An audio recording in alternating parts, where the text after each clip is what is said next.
Hi Leo, it's Jo from Angels and Ancestors, and this is your March WTF reading for 2023.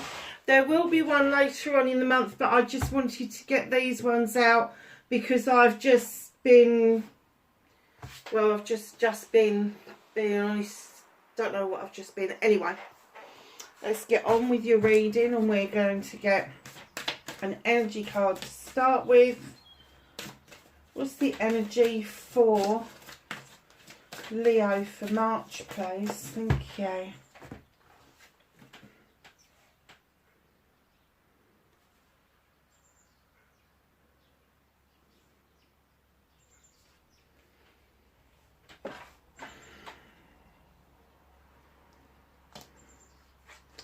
Look at this. Number 4. West. Completion. Finally, you're finding a big piece of the jigsaw puzzle that's been missing for quite a while. And that's going to lead you to a place of rest. You're not going to have that angst that you just need to keep going, keep going, keep going. A 4 is all about rest. It's all about taking the time to understand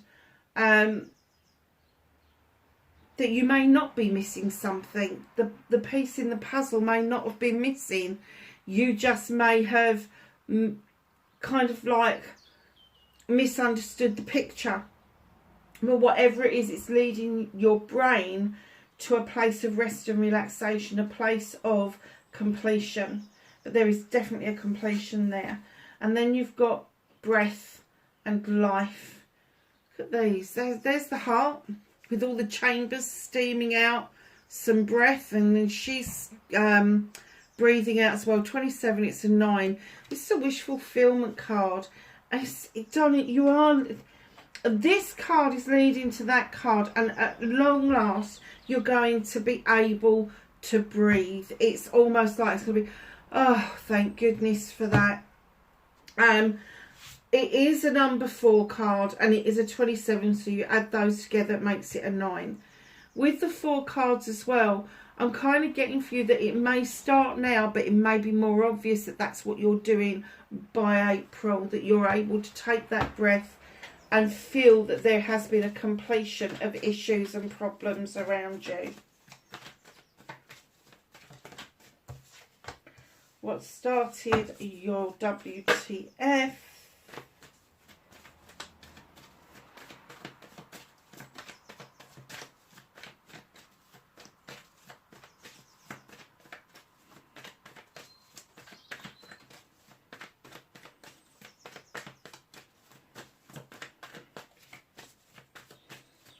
Facing your fears and taking your power back for Leo for March. Manifestation and wish fulfillment. Movement and journey for Leo, please. What you can do about the situation. What's out of Leo's hands? They get definitely out of your hands. They came flying out.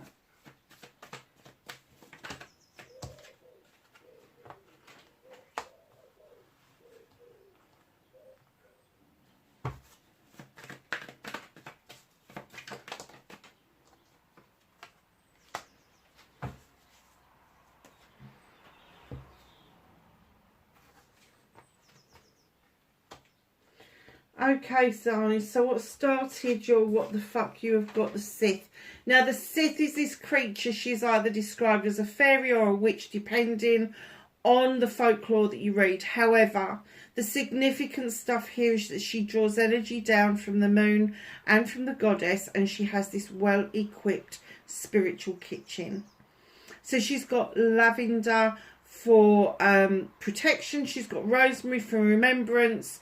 She's got a 5 for desire. She's got a broom for sweeping away what no longer serves her. She's got candles for intention. She's got her book of shadows to write down what she needs to write down and remember. She's got her athame for drawing down that energy, and she's got elixirs and potions and lotions, and she's working on something new. Now, this particular witch or fairy also allows the magical little fae folk to come in to add some magic to her already wonderful potion. And what it's telling you is that I think there's been a realisation for you that you are more than capable of making your own magic. Not only are you capable of doing that, but you are capable of supporting other people to realise their dreams and aspirations and making their own magic. And by doing this practice, by being so okay with yourself and so in the zone with yourself, you are attracting new people around you that really enjoy your company. They're going to be massively drawn to you throughout March, even April. I'm going to go back to April because they keep telling me April. It's a 14, break it down, it's a 5. And a 5 is about putting conflicts to rest. It's about realising that other people's egos really don't have anything to do with you, and it certainly doesn't define you. It's all about you making your choices and sticking to it regardless of what anybody else has got to say. So just know, with all this magic going on, this magical kitchen that you've got going on, all of those things are working for you every single day of the year. And people are just going to find it so attractive, so immensely attractive. And it's a major arcana, which tells me that this is something that's changing really rapidly for you. And I'm getting that the realisation is not that far away, but you may not get, again, the full picture until you go right into April, and then you will look back at March and go, hold on, that was a good month. That was a turning point. That was the pivotal moment where things started to look differently for me. So facing your fears and taking your power back. Darlings, what are you hanging around for? You know, normally I say to people, oh, look, you know, you're waiting on the dock and all. No. What the fuck are you waiting around for? That's what they want me to say. Why aren't you taking the bull by the horns and going and getting what you want? Sometimes it's fear that does that to us. Oh, we'll just wait and see what happens next. We'll just wait and see what that person does. Stop doing that. If there is something out there that you really want, whether it's a person, whether it's cargo, whether it's, I don't know, a business, whatever, don't just stand there and watch that ship come and go, come and go, come and go. You know, if there's something on that ship that you want, go and get it. If it's not on that ship, get on the ship and go to it. I think it's quite clear that facing your fear is taking that step forward and having that leap of faith. Because right in behind that, taking your power back is to allow a new beginning to come in. And this new beginning is about self. This is about loving self. This is about self-happiness. This is about the inner self.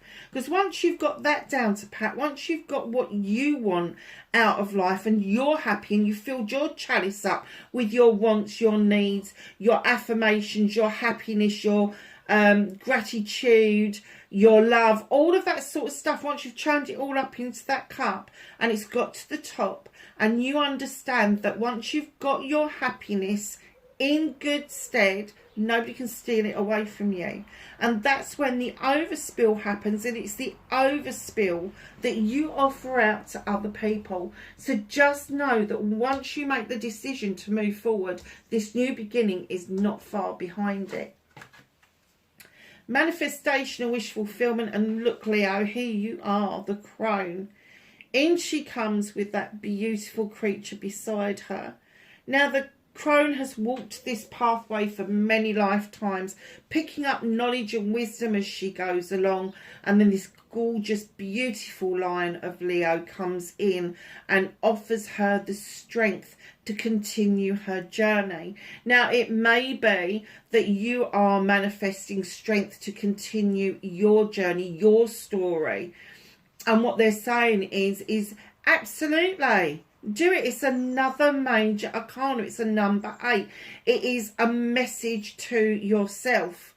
You have walked this journey. You have got the strength to continue your pathway. It's very nice, Leo. So, movement and action, where the fuck you need to be. Oh my goodness. Now, is that you sitting at that chair wondering where your fourth chalice is and thinking, I'm really fed up with this? Or is that you at the door that's going, I'm here, why aren't you noticing me? If it's you sitting at the table, it could be that you don't want the chalice that's at the door. It could be that you haven't noticed it. It could be that you feel that it's come and gone. If it's you that's at the door and you've just arrived, you're kind of going to be confused about the reaction that you are going to get from the person that you're approaching. Don't hold it against them, because I'm getting that if this has been an offer that's been given out before, the person that is being offered to is protecting themselves about being hurt.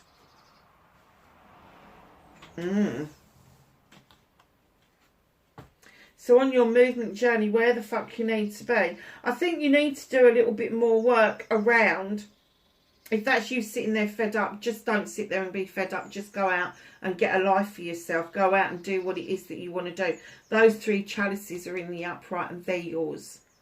That fourth one, yes, okay, it would make a number 4. It would make things look a bit better. It would, I don't know, move you on a little bit further. However, there is a distance between these 2. And I'm going to say that again. Okay. They're telling me to say it again. There's a distance between those 2 for a reason. Either this person is sitting there protecting themselves going, hell no, I'm not going there again. Or this person's just arrived and they're going, why are you being so off with me? Why are you not... There's something that's gone on between these 2. Now, this doesn't have to be lovers. This could be brother and sister. This could be best friends. This could be anybody. It's anybody that you've got feelings for. Anybody that you love that's in your life.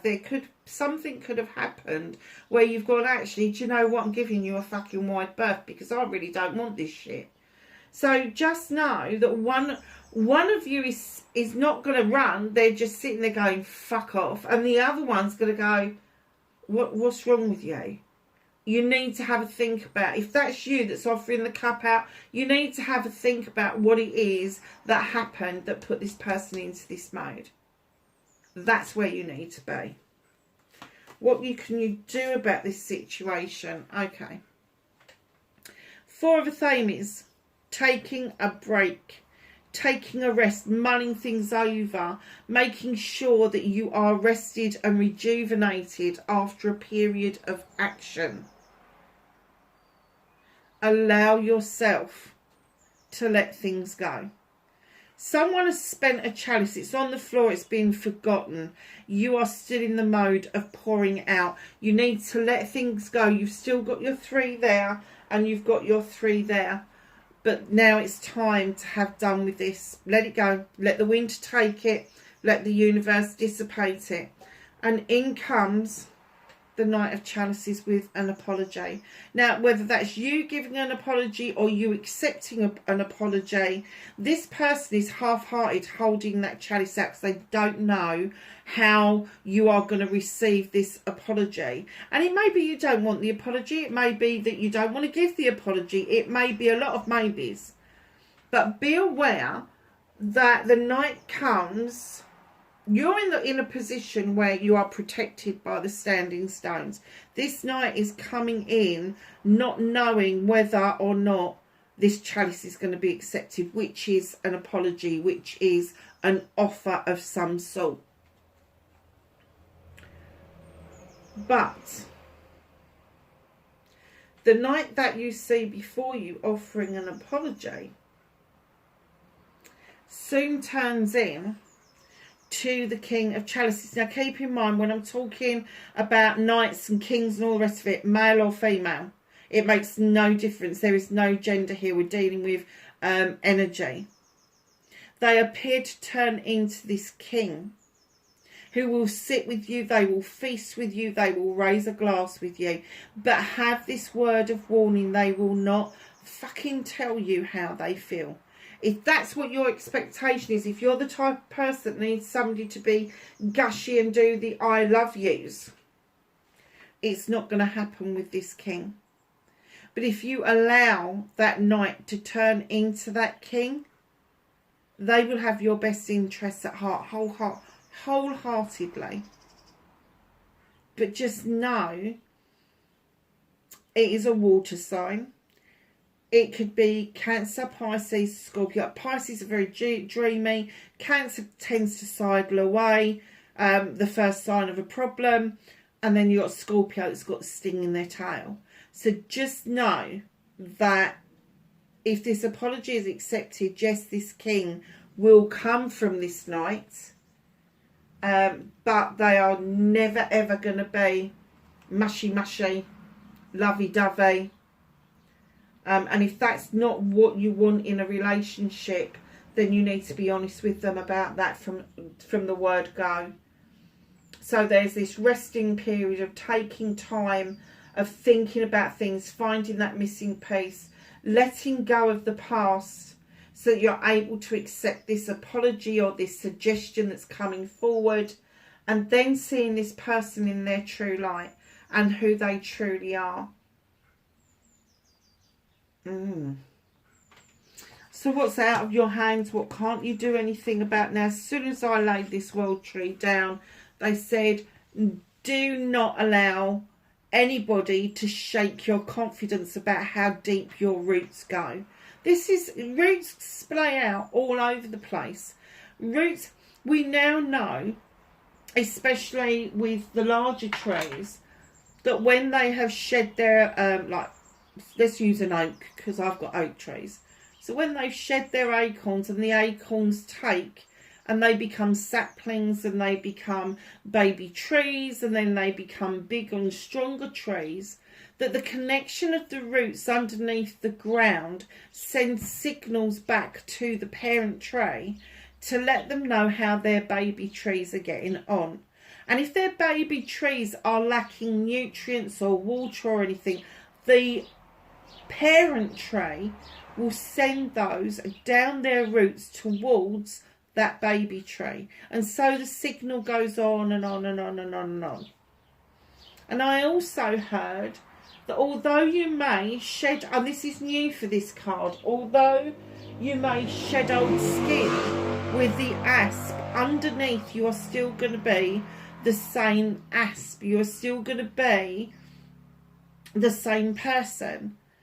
But shedding old skin is letting go of bad habits or things that no longer serve you.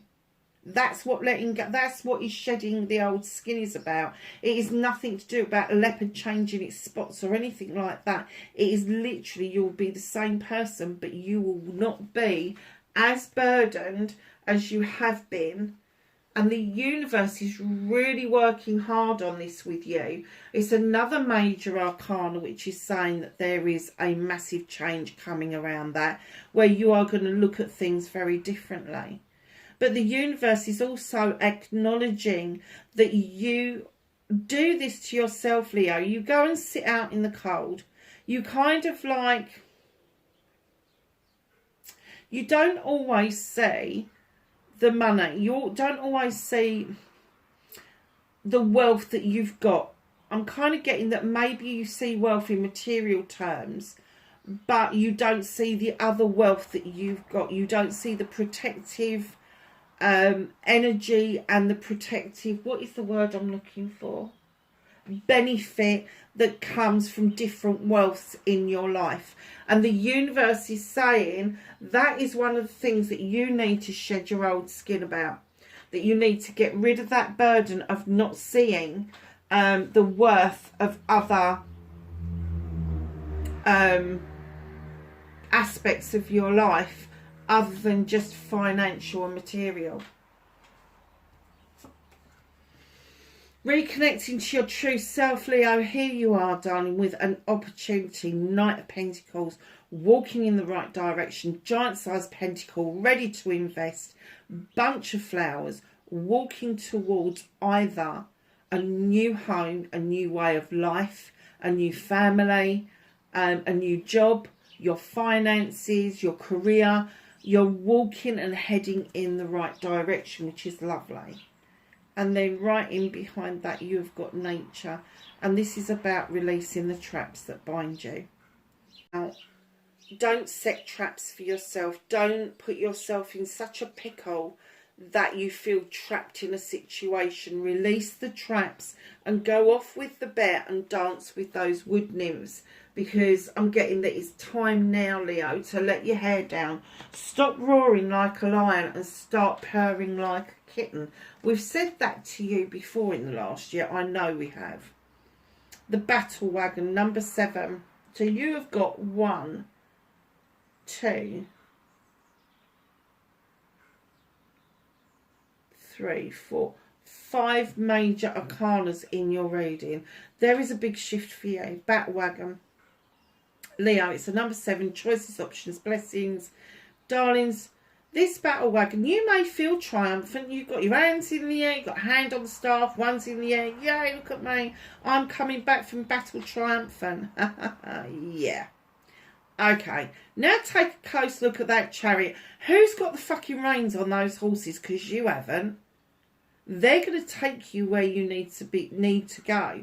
And what they're saying to you is have faith in the process, that those horses know where they're going. They know where they're taking you. And at the moment, they may be slightly pulling in different directions, but one will give way to the other for the benefit of your good self.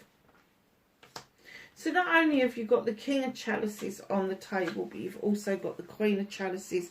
She comes in against Cancer, Pisces, Scorpio. This is what's hidden from you. This Queen is the gentlest Queen in the deck. However, do not misjudge her for her kindness. Because where there is this beautiful, passive and caring and nurturing side to her, there is a polar opposite as well. Do not rile her or him, male or female. She is this Queen who understands the properties of healing and the benefits that that brings, and the healing of healing waters. She also understands that filling that chalice up for yourself and having that aspiration to find your own happiness is huge. But she's also the Queen of diversion, and just because she diverts off doesn't mean that she's not dealing with issues and problems. It just means she's dealing with them in a completely different way to how you would normally deal with them. She may come across as a bit wishy-washy, but in the end she will get the same results as you do when you use a lot of energy and you roar like a lion. So just be aware, don't misjudge this Queen of Chalices. Well, that was a blooming reading and a half. So let's go to the angels and the ancestors and ask for some knowledge, wisdom and guidance. That one flew across the room. For Leo, for March place. Anything else? Thank you. Anything else for Leo?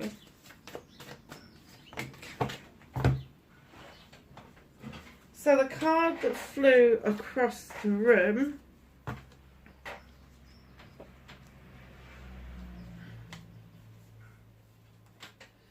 that was up there, wasn't